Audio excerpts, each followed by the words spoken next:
Nigeria's real estate sector remains one of the most sought after, but then one of the most challenging. Now, with persistent issues such as building collapses, skyrocketing property prices, rising tenement rates, and high transaction costs, it has become a huge challenge for those who are willing to have a shelter over their heads. Now, these challenges, compounded by economic pressures, have left both developers and tenants navigating turbulent waters. This morning, I'm joined by Tola Oyenekan, Head of Research and Advisory, Diya, Fatimilehin Co, to talk about this. Thank you so much, Mr. Oyenekan, for joining us on the show. Thank you for having me. So this is one question that a lot of Nigerians would love to ask you if they have the opportunity, and I'm doing that right now. Why are properties either rented or outright buys, why are they so expensive in Nigeria? Most especially when you look at Lagos, Abuja, and all those high-brow areas. Okay, so I think it's a function of many things. I think there's so many moving parts. You know, when you talk about housing, there are various stages. So there is the pre-construction stage, there is the actual construction stage, and then there is the post-construction. Right, because again, what you want to do as a developer is that you want to count your costs. Right, nobody puts a product into the market and sells it below cost. Right, so if you look at the factors surrounding these various stages, so for instance, in the pre-construction phase, you are looking at things like even just trying to acquire the land in the first place. You're looking at trying to do some market feasibility, just trying to understand if you would even get some profits or if it's viable enough as a project. You're also you need to get your approvals done, you need to get your the relevant permits, and now all of this come at various costs, right? So and then when you begin to factor in even just trying to get money from the bank, or just trying to apply for a loan, and having an idea of what the interest rates is like before going into the actual construction itself, you've spent a lot of money. So I think you look at those various factors. You look at the rising cost of building materials, which is largely influenced by economic variables, interest rates, inflation rates, and the like. So all of that trickles down into the actual cost of completing a house. And of course, somebody has to bear that cost, and so it trickles down to the buyers. So when you look at Lagos and Abuja, Lagos is our economic center, Abuja is our political center. So these are two major cities that are heavily urbanized, largely developed, and the cost of land is not cheap. So when you factor in all of that, eventually it influences the price of a house. So with the modernization that we're seeing now, does it now mean that having a low-cost house is not feasible for probably a mid-income earner? Having a what? So having a low-cost house, having a house that is affordable, yes, does it mean that it's not feasible for a mid-income earner, somebody who earns maybe just somewhere around the middle class range? So I think the government is trying to do a lot, right? Because again, we need to look at that particular segment called the low income segment, and housing is a basic need, right? So as much as possible, what needs to happen is that some interventions have to come into the scene, some scheme, some program has to be introduced at some point. And so we've seen, even the government trying to do something, regarding mortgage, right? Because again, that's how this can, benefit the low mid-income earners. You can apply for a loan. You can, we have the recent launch of the MRIF, that's the Ministry of Finance and Incorporated Real Estate Investment Fund, and it looks promising, it sounds promising. The systems that have been in place, the combination of the team that has been set up, to drive that particular system, and a major focus is on the low mid-income earners and how people can, get houses on an affordable price. I think it's a 24-year plan, and it's again it's the very first mortgage that will be introducing at single digits. I think I need to drive that home. It's the very first mortgage so we can say that the government is doing some work in trying to make housing accessible or affordable for the low mid-income earners. Okay, so you've taken this to the government. I want to bring it back to you. Now, some Nigerians feel that the value of a property either doubles, triples, or quadruples immediately gets into the hands of developers, and that a lot of properties are overpriced, taking its affordability out of the reach of middle-income earner. I'd like to find out how true that is.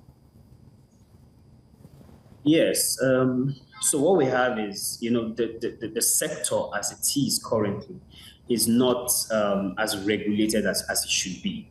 Actually, we have some regulations. We have, some self-regulatory bodies. We have the government regulatory bodies. But in terms of trying to enforce some of these things, it's quite difficult. Now, when you look at it, we are looking at 20 million housing deficits, right? And we are saying that in order for us to close that gap, we need to be able to produce about 800,000 houses annually. Now, so what that means is that there is a lot of demand on the what is currently in supply. There is a lot of demand, and it's just basically of economics. When demand exceeds, what is currently available, prices tend to go up. And because the regulatory system is not strong enough, you tend to have these disparities in prices, and people trying to justify why this price is this and why this price is that, right? But I think that the government rising up and taking responsibility of providing housing or putting some structure in place to partner with the private sector to ensure that housing is affordable or housing is available, then they can be able to enforce certain things. Why? Because now they have their skin in the game. But in the event where it's just the private sector doing a lot of the work, right, it's going to be difficult to enforce certain things. And so that's why you get to see those disparities in prices. Oh, okay, so let's also look at another aspect in this case. We've seen a lot of building collapse in Lagos or in Nigeria, so to speak, a couple of months back now. I'd like to find out what the real issues are. Of course, we know that some real estate developers handle some of these building constructions, but then we'll still see them cave in. What are the causal factors? So a number of factors influence building collapse. You can look at, just the topography. You can look at, the nature of the land upon which this particular building is resting on.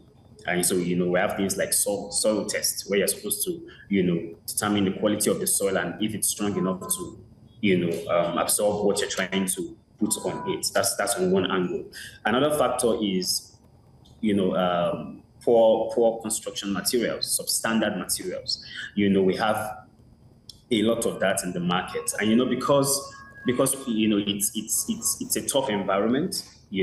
Prices are going up every minute, right? So it's a bit difficult for the average developer to cope, right? And so there is that tendency to want to go for substandard materials, and again, at the end of the day, what you're putting into the structure is not strong enough to absorb what you're putting on it. And then you can also look at things like incompetence. We have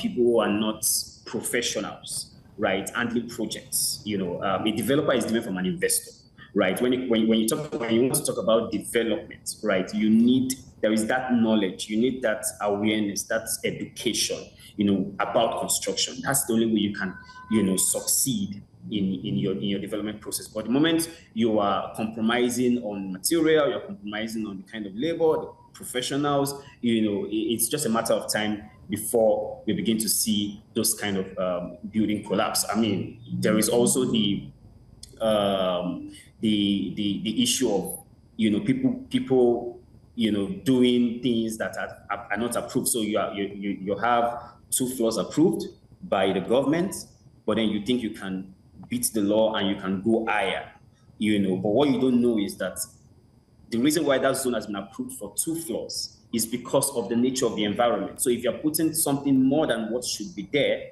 then it's just a matter of time before it comes down.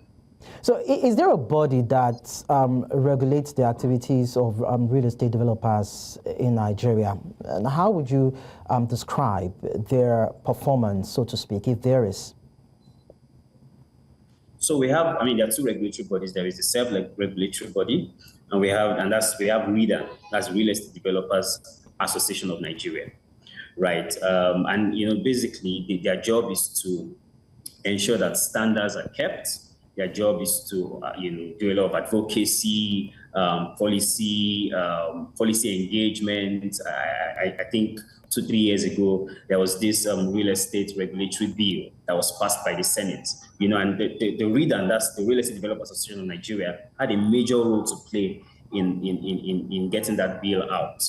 And, the idea was that we can have a separate council who, go out to enforce laws. They go for site inspections, ensure that people are building according or using the building codes as they should, ensure that they're following the right standards. So we have that. And then we also have the government regulatory bodies, like for instance, Lagos State, for instance, we have the Lagos State fiscal planning permit,